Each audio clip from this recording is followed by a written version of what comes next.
Lys, Ouais. j'aimerais bien que tu donnes ta vision du libre arbitre. Ok.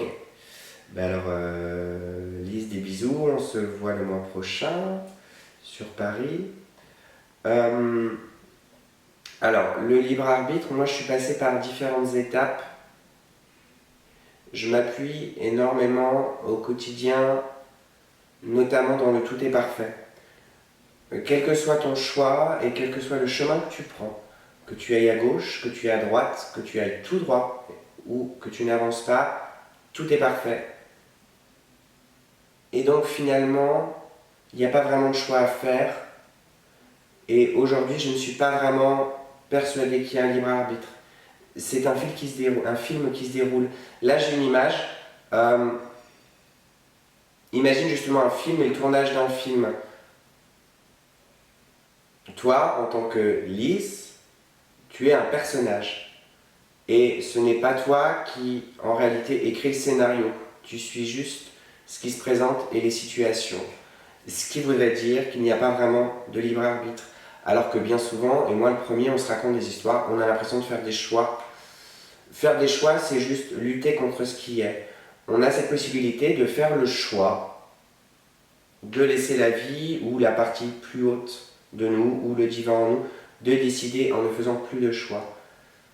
Pour moi, et c'est ce à quoi on me renvoie souvent, c'est un choix. Pour ma part, j'ai fait le choix de, tant que faire se peut, plus faire de choix.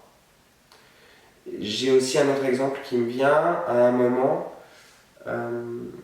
j'étais bénévole dans une maison de retraite et donc j'allais passer du temps avec les personnes âgées. Et je me rappelle particulièrement d'une femme qui m'avait raconté sa vie. Et en me racontant sa vie, j'ai vraiment compris qu'en réalité, on décidait de rien. Elle me disait que son métier, elle l'avait choisi parce qu'à l'époque, c'était intéressant d'être fonctionnaire, elle était maîtresse d'école, qu'elle avait changé de région parce que le poste qu'on lui avait proposé était dans telle région, que suite à ce changement de région, elle avait rencontré son mari. Donc quand elle me déroulait le fil de sa vie, ce qu'elle m'expliquait, c'est que finalement, elle n'avait pas vraiment décidé, elle s'était laissée porter, même si elle avait eu l'impression de faire des choix. Je crois qu'en réalité, que tu fasses des choix ou pas, tu ne fais pas de choix. Et tout est parfait. Donc là, ce qui me vient, c'est te prends pas trop la tête. Laisse-toi porter, laisse-toi guider, tout va bien. Sachant que tu as fait le plus gros, c'est ce qui me vient. Ok. En arrêtant de faire des choix, tu vas gagner énormément d'énergie, de temps. Tu te rendras compte que tout est beaucoup plus facile, rapide et léger. Par exemple, moi j'ai pas fait le choix de faire cette vidéo, j'en ai eu l'idée, mais j'ai rien mis en place pour, et tu vois, c'est venu à moi. Et de manière encore plus grande et facile que je ne l'avais imaginé.